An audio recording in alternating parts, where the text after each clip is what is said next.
నీకు అటువంటి ప్రదేశాన్ని సుతీక్ష్ణుడు అనబడేటటువంటి మహర్షి ఇక్కడికి దగ్గరలో ఉన్నారు. గంగ మీద గుత్తులు గుత్తులుగా పువ్వులు వెళ్ళిపోతుంటాయి. ఆ మార్గాన్ని పట్టి వెళ్ళు. చాలా విచిత్రంగా ఉంటుందండి వర్ణనలన్నీ రామాయణంలో. ఆ మార్గాన్ని బట్టి వెళ్ళు. వెడితే నీకు అక్కడ ఒక గొప్ప ఆశ్రమం కనపడుతుంది. ఆ సుతీక్ష్ణుడు అన్న మహర్షి చెప్తారు అన్నారు. అని రామ, నేను నీ దర్శనం కోసమే ఎదురు చూస్తున్నాను ఇంతకాలం నుంచి. లేకపోతే ఈ శరీరాన్ని ఎప్పుడో వదిలిపెట్టి ఉండేవాడిని. ఇది వాళ్ళకి ఎలా ఉంటుందో తెలుసా అండి, శరీరం వదిలిపెట్టడం అన్నది. రమణ మహర్షి మాటల్లో చెప్పాలంటే కూలికి బియ్యం మోసేవాళ్లే ఉంటుంది. ఇప్పుడు కూలికి నేను ఒక బియ్యం బస్తా కొనుక్కుని 50 కేజీలు ఓ కూలివాడిని పిలిచి, ఆయా ఈ మూట తెచ్చి మా ఇంట్లో పడాయి అన్నాను అనుకోండి, ఆయన దాన్ని తల మీదో భుజం మీదో పెట్టుకుంటాడు. పాపం అది చేసి జీవనం చేస్తున్నాడు. కాబట్టి ఇప్పుడు ఆయన ఏమంటూ ఉంటాడంటే, ఏమండే ఇదేనా, ఈ సందేనా, 3వ ఇల్లు అన్నారు, ఈ ఇల్లేనా అంటాడు. ఎందుకని? ఎంత తొందరగా మూట కింద పారేద్దామా అని ఆయనకుంటుంది. కూలికొచ్చిన వాడు ఎత్తుకున్న బియ్యం మూట ఎలా ఉంటుందో జ్ఞానికి తన శరీరం అలా ఉంటుంది. దీన్ని ఎలా వదిలిపారేద్దామా ఇంకా చూస్తుంటాడు. అలాగని చంపేయకూడదు, తనంత తాను పడిపోయే వరకు చూడాలి. అలా పడకుండా మహాత్ముల దర్శనం కోసం అట్టి పెట్టుకుంటారు కూడా వాళ్ళకి ఆ శక్తి ఉంటుంది. కాబట్టి నీ దర్శనం కోసం దీన్ని అట్టి పెట్టాను. లేకపోతే ఈ పాటికి నన్ను అసలు ఇంద్రుడు బ్రహ్మలోకానికి తీసుకెళ్ళడానికి వచ్చాడు రథం పట్టుకుని. నువ్వు వెళ్ళు, నేను వస్తానులే అన్నాను. అంటే మళ్ళీ ఇంద్రుడు వస్తాడా, అక్కర్లేదు, ఆయన రావడం ఎందుకు, నేనే వెళ్ళిపోతాను. అంటే ఎంత తపశ్శక్తి సంపన్నులో చూడండి ఈ దేశంలో. కాబట్టి రామ, నీ దర్శనం అయిపోయింది, నీకు నేను అతిథి పూజ చేశాను, కాబట్టి ఈ శరీరాన్ని విడిచిపెట్టేస్తాను అన్నాడు. సీతారామ లక్ష్మణులు తెల్లబోయి చూస్తున్నారు. ఏమిటి శరీరం, ఏమిటి విడిచిపెట్టే, ఏమిటి బ్రహ్మలోకానికి వెళ్ళిపోవడం ఏంటని. అంటే తెలియదని కాదు, రాముడికి ఆ శక్తి ఎరుగనివాడని కాదు దాని ఉద్దేశ్యం. మీరు ఆ సంఘటనను అసలు అలా ఎలా వదులుతారన్నది మీరు చూడాలి. అది ఎలా ఉంటుందంటే, ఏషబంధానరవ్యాఘ్ర ముహూర్తం పశ్యతాతమాం యావజ్జహామి గాత్రాణి జీర్ణం తచమివోరగ తతోగ్నిం సుసమాధాయ హుత్వా చాజ్యేన మంత్రవిత్ శరభంగో మహాతేజా ప్రవివేశ హుతాశనం తస్య రోమాణి కేశాంశ్చ దదాహగ్నిర్మహాత్మన జీర్ణాం తచం తథాస్తీని యచ్చ మాంసం సశోణితం సచ పావక సంకాశ కుమార సమపద్యత ఉద్ధాయాగ్నిచయాత్ తస్మాత్ శరభంగో వ్యరోచత సలోకాన్ ఆహితాగ్నీనాం ఋషీణాంచ మహాత్మనాం దేవానాంచ వ్యతిక్రమ్య బ్రహ్మలోకం వ్యరోచత సపుణ్యకర్మా భువనీ ద్విజర్షభ పితామహం సానుచరం దదర్శ పితామహశ్చాపి సమీక్ష్యతం ద్విజం ననంద సుస్వాగతమిత్యువాచ. ఆ శరభంగ మహర్షి, రామా చూడు, నేను బ్రహ్మలోకానికి వెళ్ళిపోతున్నాను అని అగ్నిహోత్రాన్ని వ్రేల్చారు. వ్రేల్చి అందులో నెయ్యి పోసి ఒక్కసారి ఆ హోమాన్ని చేసి, ఆ హోమంలో అగ్ని బాగా ప్రజ్వరిల్లిన తరువాత అందులోకి ప్రవేశించాడు. ప్రవేశిస్తే సీతారామ లక్ష్మణులు చూస్తున్నారు. చూస్తుంటేట తస్య రోమాణి కేశాంశ్చ, ఆయన వెంట్రుకలు ఆ శరీరం మీద ఉన్న చిన్న చిన్న రోమాల దగ్గర నుంచి ఎముకల దగ్గర నుంచి అన్నీ కాలి బూది అయిపోయి ఆ అగ్నిహోత్రంలో పడిపోయాయి. ఆ బూది కుప్ప కింద అగ్నిహోత్రంలోకి ఆయన పడిపోగానే అగ్నిహోత్రుని యొక్క కాంతితో సమానంగా కౌమార వయస్సుతో ఉన్న పిల్లవాడిగా, 15 ఏళ్ల పిల్లవాడిగా అగ్నిగుండంలోంచి పైకొచ్చి ఆ శరీరంతో బ్రహ్మలోకానికి వెళ్ళిపోయాడు. వెళ్ళిపోతే చతుర్ముఖ బ్రహ్మగారు సభాభవనంలోకి వస్తున్నటువంటి శరభంగుణ్ణి చూసి, స్వాగతం మహర్షి, రండి అన్నట్టు. అంటే వెళ్ళి ఆయన ఉచితాసనం మీద కూర్చున్నట్ట శరభంగుడు. అంత గొప్ప తేజోవంతులై అంతటి మహాత్ములైనటువంటి వారి యొక్క దర్శనాన్ని పొందాడు మహానుభావుడు. అప్పుడు ఆ మిగిలినటువంటి ఋషులందరూ కూడా ఆ శరభంగుని యొక్క ఆశ్రమంలో ఉండేటటువంటి వాళ్ళు ఒకళ్ళు కాళ్ళు వైఖానసులు, మాలకిల్యులు, సంప్రక్షాళులు, మరీచివులు, పెక్కుమంది ఆశ్మకుట్టులు, ఆ తర్వాత పత్రాహారులు, దంతోలూఖలులు, ఉన్మజ్జకులు, గాత్రశయ్యులు, ఆశయులు, రకరకాలైనటువంటి పేర్లతో రకరకాల సంప్రదాయాల్లో ఉండేటటువంటి ఋషులందరూ కూడా రాముడి చుట్టూ చేరి వాళ్ళన్నారట, అధర్మస్తు మహాంస్తాత భవేత్తస్య మహీపతే యో హరేత్ బలిషడ్భాగం నచ రక్షతి పుత్రవత్. పన్నులలో 6వ వంతు ఎలా కట్టించుకుంటాడో అలాగే మేము చేసేటటువంటి యజ్ఞాల్లోంచి కూడా రాజైనటువంటి వాడికి 6వ వంతు వెళ్ళిపోతూ ఉంటుంది. ప్రజల ఆదాయంలోంచి కూడా పన్ను 6వ వంతు కట్టించుకుంటున్నాడు. కట్టించుకున్నటువంటి రాజు కాపాడి తీరాలి ప్రజల్ని. హోమాలు, యజ్ఞాలు, యాగాలు ఏవి జరుగుతాయో అందులో 4వ వంతు ఎడుతుంది. ప్రజల యొక్క ఆదాయంలో 6వ వంతు ఎడుతుంది. ఇవి పుచ్చుకున్న రాజు కేవలం భోగం అనుభవించడానికి కాదు, వాళ్ళని రక్షించాలి. కాబట్టి రామ, నువ్వు మమ్మల్ని రక్షించి తీరాలి.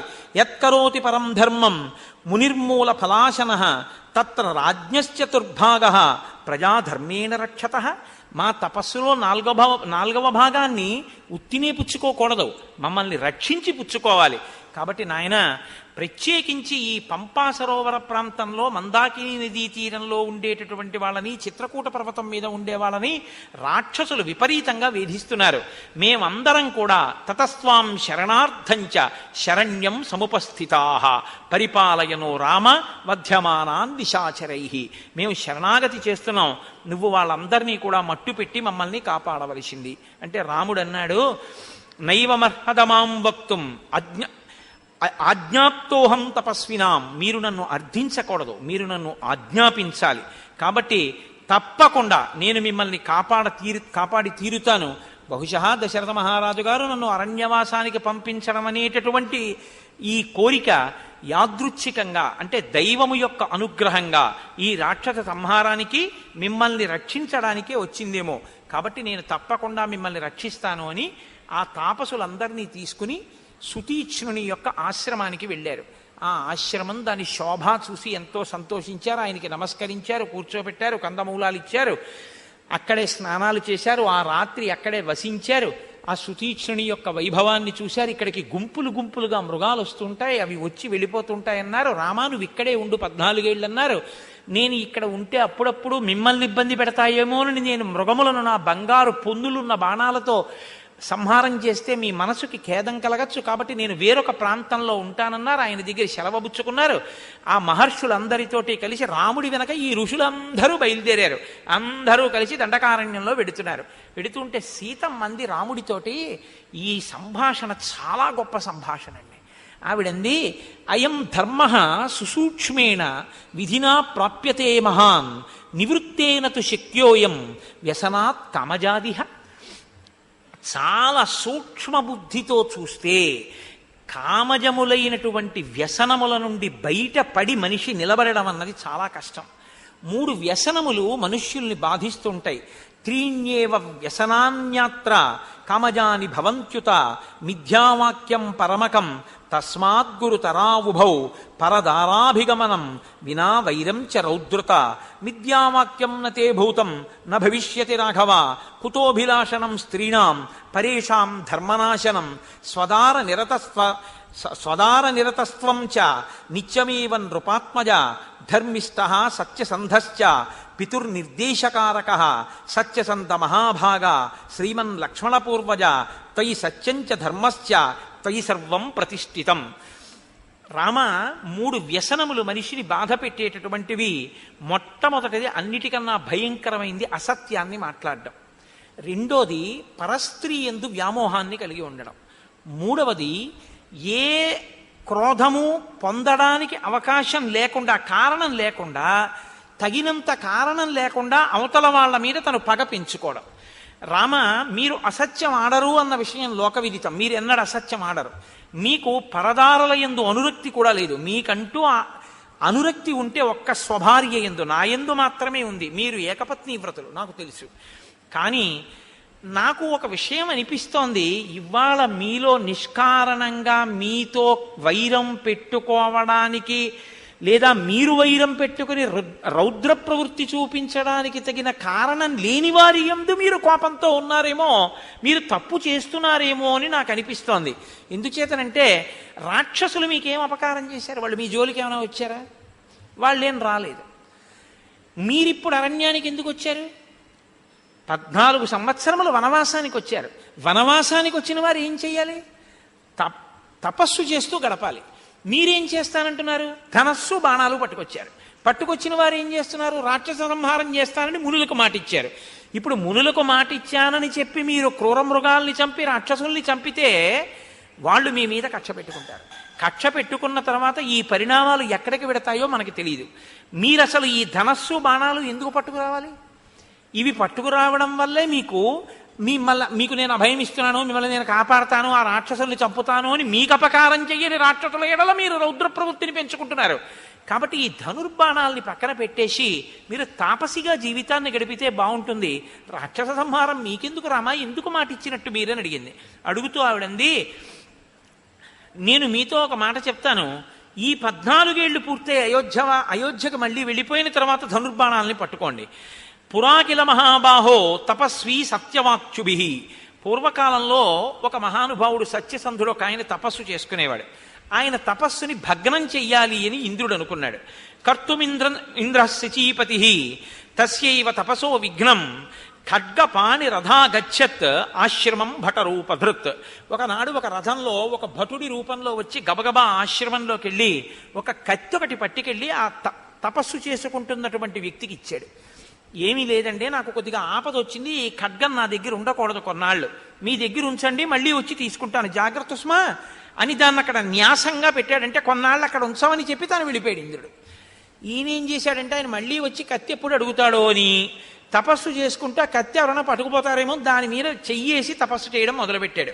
ఆ కత్తికి ఒక ప్రవృత్తి ఉంది, అది రౌద్ర ప్రవృత్తితో కూడుకుని ఉంటుంది కత్తి అన్నది. ఆ గుణం ఈయనలోకి వచ్చింది. ఈయన మెల్లిగా దర్భల కోసం వెళ్ళినా కందమూలాలకు వెళ్ళినా కత్తి అట్టుకు తిరగడం మొదలెట్టాడు. ఈ కత్తి చేతిలో ఉంది కాబట్టి ఇంకా అక్కర్లేనివన్నీ కొయ్యడం, తరగడం, నరకడం, చంపడం, ఇది చివరికి ఏ స్థితికి వెళ్ళిపోయిందంటే, అతను అందరినీ బాధ పెట్టి హత్యలు చేసి దొంగతనాలు చేసి పనికొచ్చేటటువంటి స్థితిలో, అలాంటి స్థితిలో అంటే దొంగతనాలు చేసి బ్రతికేటటువంటి స్థితిలోకి వెళ్ళిపోయి తన జీవితాన్ని పాడు చేసుకుని తపస్సుని భగ్నం చేసుకున్నాడు. అక్కరలేనటువంటి ఒక ఆయుధాన్ని దగ్గర ఉంచుకున్నంత మాత్రం చేత ఒక వ్యక్తి తపోభ్రష్టుడయ్యాడు. రామ, మీకెందుకు ఈ ధనస్సు? కాబట్టి ఈ ధనుర్బాణములను మీరు దగ్గర ఉంచుకోకండి. ఒక్కొక్క వస్తువు దగ్గర ఉంటే ఆ వస్తువు యొక్క ప్రభావం మనిషి మీద పడి ఆయన యొక్క మనస్సు మారుతుంది అని సీతమ్మంది. ఇది హితబోధ కాదు, స్నేహాచ్చ బహుమానాచ్చ స్మరయేత్వాం న శిక్షయే. నేను మీ ఎందున్న ప్రీతితో ఈ మాట చెప్పాను, మీరు ఆలోచించి ఎలా చెయ్యాలనుకుంటే అలా చెయ్యండి అంటే రాముడు నవ్వి అన్నాడు, క్వచ శస్త్రం క్వచ వనం క్వచ క్షాత్రం తపక్వచ. ఎందుకండి ఈ ధనస్సు, ఎందుకండి ఈ వనం, ఎందుకండి ఈ నారచీర కట్టుకోవడం, పరస్పర విరుద్ధమైన వాటితో తిరగడం ఎందుకు అని కదా సీతమ్మ రాముడితో అంది. ఆయన అన్నాడు చూసి, కింతు వక్షామ్యహం దేవి త్వయైవోక్తమిదం వచః క్షత్రియైర్ధార్యతే చాపో నార్తశబ్దో భవేదితి. నీవు ఇత పూర్వం నాతో ఒక మాట అన్నావు సీత, గుర్తుపెట్టుకో. కింతు వక్షామ్యహం దేవి త్వయైవోక్తమిదం వచః. ఏ మాట అన్నావు? ఏ క్షత్రియుడు చేతిలో ధనుర్బాణములను పట్టుకుంటాడో అక్కడ ఆర్తనాదము వినపడదు అన్నావు నువ్వు. క్షత్రియుడుగా పుట్టినవాడికి ఒక ధర్మం ఉంది, ధనస్సు బాణములు చేతపట్టి ఇతరులను రక్షించాలి. నేను పుట్టిందే క్షత్రియుడిగా కాబట్టి నాకు క్షాత్రధర్మం ఉంది, నేను ధనుర్బాణములను చేత పట్టుకోవాలి. కాబట్టి క్షత్రియైర్ధార్యతే చాపో, క్షత్రియుడు పట్టుకోవలసినటువంటి ధనుర్బాణాలని పక్కన పెట్టేసి వాళ్ళందరూ ఆర్తనాదాలతో ఉంటే నేను తపస్సు చేసుకుంటూ కూర్చుంటాను, వనవాసం చేసుకుంటున్నానని నేను ఎలా ఉంటాను? నా ధర్మం నేను నెరవేర్చద్దు? నేను ధర్మం కోసమే పుట్టాను సీత. కాబట్టి తేచార్తాదండకారణ్యే మునయ సంశ్రితవ్రతా మాం సీతే స్వయమాగమ్య శరణ్యా శరణంగతా. అసలు నేను వాళ్ళ దగ్గరికి వెళ్ళి మీ కష్టమేమిటని అడిగి ప్రతిజ్ఞ చేయాలి. అటువంటిది వాళ్లే నా దగ్గరికి వచ్చి నా కాళ్ళ మీద పడి నమస్కారం చేసి నాకు అర్ఘ్యపాద్యాదులు ఇచ్చి వాళ్ళు నన్ను రక్షించమని అడిగారు. అటువంటప్పుడు నేను కాని రక్షించకపోతే నరమాంసభక్షకులై వాళ్ళ తపస్సుకి విఘ్నం చేస్తున్నటువంటి ఆ రాక్షసులని నిగ్రహించకపోతే నా క్షాత్రధర్మానికి అర్థం ఎక్కడుంది? నేను ధనుర్బాణాలు ఎలా పక్కన పెడతాను? కాబట్టి నేను ఒకసారి మాట ఇచ్చాను అంటే ఆ మాటకి కట్టుబడిపోతాను తప్ప ఎట్టి పరిస్థితులలోనూ కూడా మాట విడిచిపెట్టను. ఒకవేళ నేనన్న మాట కోసమని చెప్పి నిన్నే విడిచిపెట్టేయవలసి వస్తే, లక్ష్మణుణ్ణే విడిచిపెట్టేయవలసి వస్తే వదిలిపెట్టేస్తానన్నాడు. సంసృత్యత నశ్యామి జీవమాన ప్రతిశ్రవం మునినా మన్యథా కర్తుం సత్యమిష్టం హిమే సదా అప్యహం జీవితం జహ్యాం త్వాం వాసీతే సలక్ష్మణాం నతు ప్రతిజ్ఞాం సంసృత్య బ్రాహ్మణేభ్యో విశేషతః. ఇచ్చినటువంటి మాట నుంచి వెనక్కి వెళ్ళడం అనేటటువంటిది ఎప్పుడూ జరగదు.